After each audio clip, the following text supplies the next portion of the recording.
Is that really how you feel? Yeah, that's right. Honestly, I couldn't care less about the kids. Why did we even have so many kids? They were unnecessary. Husband casually saying such things in front of the kids. As a person, and as a parent, I can never forgive that. Thanks to my husband's remarks, I understood that he really didn't care about the kids and me. I couldn't bear it anymore and said, "Let's just get divorced. I can't take it anymore." He didn't seem particularly surprised and instead replied confidently, Fine, but you'll take care of the 3 kids, okay? I'll take the house for compensation. "My name is Caitlin Thorne, a 35-year-old housewife. During college, I met Dan in the same class and fell in love, eventually getting married after a long courtship. During our courtship, he always seemed to prioritize me. I never asked for special treatment, but he treated me well, and I happily accepted his care. And when he proposed, he said this: I'll make you the happiest in the world. I love you. So please marry me." Out of love for him, I gladly accepted his proposal. I was excited about the future we would build together. He wanted many children and a nice house, and I agreed to that dream too. But despite encouraging each other to work hard together after marriage, my husband's attitude seemed to become cold. Whether the married life he imagined was different or his feelings towards me changed, I couldn't figure out the reason, but since there were no major problems in our married life, I left it as it was. I hoped that my husband would become kind again as he was during our courtship. A few months later, I gave birth to twins. A girl and a boy. I knew I was having twins during pregnancy, but I was still overjoyed when they arrived. And I also felt a sense of responsibility and nervousness about raising them both at once. "I'll do my best at parenting with you," I said, hoping my husband would respond kindly. But his reaction seemed somewhat cold. "Look how cute they are. Why don't you hold one too?" Oh, I can't right now. Maybe later." When I tried to get him to hold the baby, he made excuses to refuse. I couldn't help but wonder why he wouldn't hold them even though they were so adorable. He confided that he didn't know how to handle it. I thought he should just love the children genuinely, but it seemed he was struggling as a husband. I decided to support him in getting used to the children. However, even after 3 months had passed since the birth, he still seemed to avoid interacting with the children. He would hand them over to me as soon as I held them. Why wouldn't he get more involved? Although he was tired from working hard to support the family, I couldn't say anything considering his efforts. Although he seemed to be avoiding interaction with the children, by the time they turned 1, he wanted another child. How about having one more? But you don't even try to interact with the kids properly. Yet you want another one? That's impossible, I said a little harshly. Then he apologized, seeming sorry. I'm really sorry until now. From now on, I'll take care of them properly. I'll work hard not only at work but also at parenting, so please.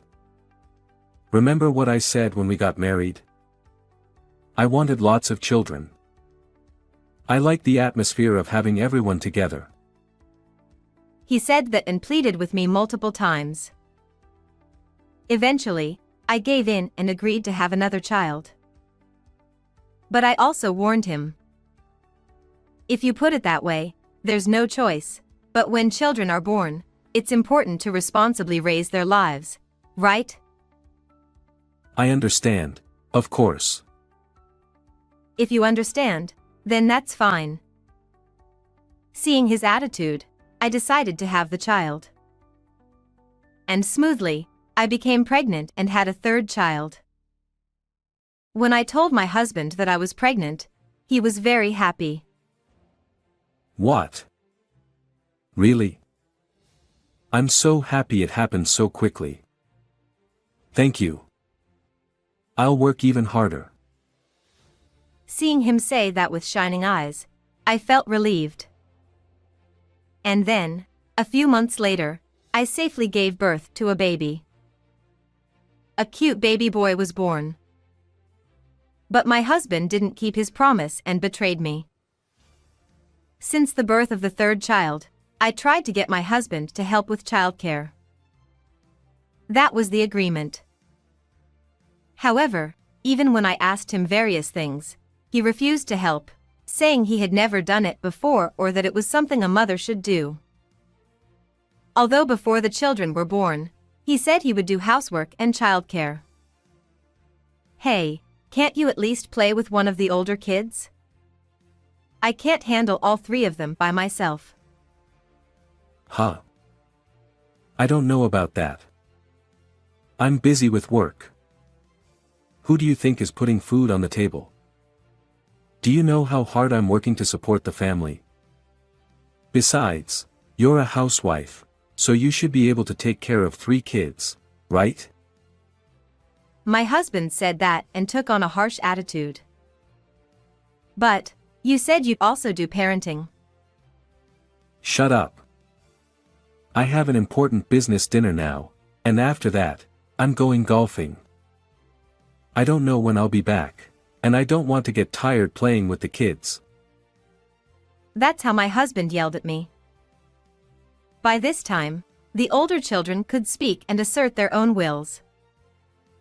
So when they said, "Daddy, let's play," and went to my husband, he refused. I'm busy now, play with mommy. Hey Caitlin, do something about them. They're his own children. Why doesn't he play with them when he was the one who said he wanted a lot of children? I couldn't understand my husband's words and actions. Instead of trying to raise the children, my husband avoided them. Perhaps because of his continued oppressive attitude, the children had stopped getting close to him. And my husband was doing one more thing that was unbearable. He stopped putting the money he earned into the household. Originally, my husband was an outdoorsy type and often went on trips and drives. Before the children were born, we talked about traveling as a family and taking drives to tourist spots to take lots of pictures. But now, I'm not sure if he remembers any of that. My husband would give me the bare minimum money, saying, "This should be enough for living expenses," and spend all the rest on his hobbies. Hey, could you think a little more about the household budget? If this continues, we won't be able to feed the children properly. Huh? Haven't we managed somehow until now? Don't be so demanding. Besides, you've never had trouble with money, have you? I'm the one earning, so it'll be fine. No matter what I said, my husband wouldn't listen. Certainly, we had managed somehow until now. But that was because I was desperately saving and allocating money for the children's education. Now, I often have only 2 meals when I have some extra food, and usually, I have to get by with just 1 meal. Moreover, we were living in a dilapidated second-hand house that needed repairs urgently. So I bought tools from cheap stores and home centers and repaired them myself. But he didn't seem to notice my efforts. Because he would come home drunk almost every day. My husband would always go to a hostess bar with his juniors after work. Since there were often business cards of girls in his suit, he must have been going to various places. Before I knew it, our family had strayed far from the happy family image we had envisioned at the beginning of our marriage and had become a dark, hellish situation with no conversation. I wondered when it went wrong, which choice was wrong, and if I was at fault. But it seems that my husband is the cause no matter how I think about it. If he would just take the family and the children a little more seriously, the situation would improve. I sigh every time I see the dwindling money and bank balance. From around this time, I began to seriously consider divorce. Even if I stayed with my husband, I couldn't imagine the children growing up healthy. The atmosphere in the house had already become heavy. In this situation, what would happen to the children when they reached adolescence? With such worries, I quietly asked the children about living separately from their father. "Hey, would you be sad if mommy and daddy lived separately?" Then my eldest son and daughter said, "As long as mommy is there, we'll be fine." That was a happy response for me, but there were complex emotions somewhere in my heart. One day, I woke up with a severe headache and couldn't get out of bed. I somehow managed to gather my strength and headed to the living room, where the children were already awake. Even though they were only 4 years old, they were preparing breakfast and getting dressed. But my husband was not like that. Hey Caitlin, what are you doing? Where's my breakfast? And my clothes? I'm running late, so hurry up and get them ready. All right. I somehow managed to muster up some strength and prepare my husband's morning routine. He left the house without a word of thanks, expressing his dissatisfaction. While the children were concerned about me, my husband didn't seem to care at all. I asked the children to let me rest for a while and decided to rest on the living room sofa. Since it was a holiday for the kindergarten that day, the children were also at home. I thought I would feel better with a little rest, but before I knew it, I had fallen asleep. Hey! Wake up! I woke up to my husband's voice. He was clearly angry. What's going on? When I came back, dinner wasn't prepared, the breakfast dishes were still there, and the house was a mess. What have you been doing all this time? You're supposed to be a housewife, so do your housework properly. He yelled at me with force. At that moment, I felt something inside me snap. Do you have the right to say that to me? I appreciate that you're working, but isn't it strange to say such things when the family is going through a hard time? I'm also working hard for the family. You said you would help with housework and childcare when the children were born, remember? But you're just all talk and never keep your promises. Why can't you do what you said you would? Maybe it was a mistake to trust you. It's not fair to the children to have a father like you. I vented out all the feelings I had been holding back. My husband seemed very surprised that I would respond so clearly, but he quickly retorted. Your role is to support me. I come first. Think about me before the children. Realizing that my husband no longer cared about the children, whom he had once desired so much, made me sad. Is that really how you feel? Yeah, that's right. Honestly, I couldn't care less about the kids. Why did we even have so many kids? They were unnecessary. My husband said such things in front of the children, which I could never forgive as a person and a parent. I couldn't bear it anymore and said, "Let's just get divorced. I can't take it anymore." He didn't seem particularly surprised and instead replied confidently. Fine, but you'll take care of the 3 kids, okay? I'll take the house for compensation. That's how he responded. I would have laughed if compensation was something I wanted. But I was grateful that he agreed to take this rundown house. I'm sure the repair costs will be outrageous. I accepted my husband's terms without telling him anything about it. After that, Since my health had improved a bit, I went to the city hall to get divorce papers. On the way back, I felt relieved that I could finally be away from my husband.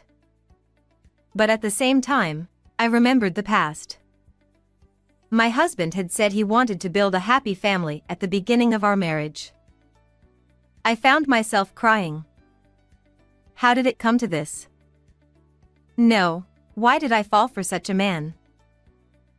At night, when my husband came back from work, I handed him the divorce papers without saying a word.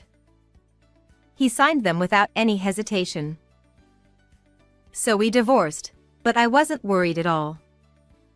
Because I had been preparing for this for a long time. I had consulted with my sister Hazel about my thoughts on divorce beforehand. My sister had started her own business, and it had been over 5 years since she started her company. It wasn't a big company, but it was profitable. And I was able to use my existing qualifications, so I was entrusted with accounting work after the divorce. Since deciding to divorce, I have been helping out at my sister's company as a volunteer. This was to make sure I could work as a full-time employee right after the divorce. And now that I was divorced from my husband, I was hired by my sister's company and started working. As for housing, I decided to stay at my sister's house for the time being to find a suitable and affordable place. My sister's house was quite large, so it was no problem for me and the 3 children to stay there. Besides, the children were very fond of my sister, so it was a very good environment to take our time to find a new home. About a month later, my husband suddenly contacted me. At first, I ignored his calls, but they were so persistent that I had to answer. Hello? What do you want? What's going on with this house? It's leaking. The paint is peeling off everywhere. It's falling apart.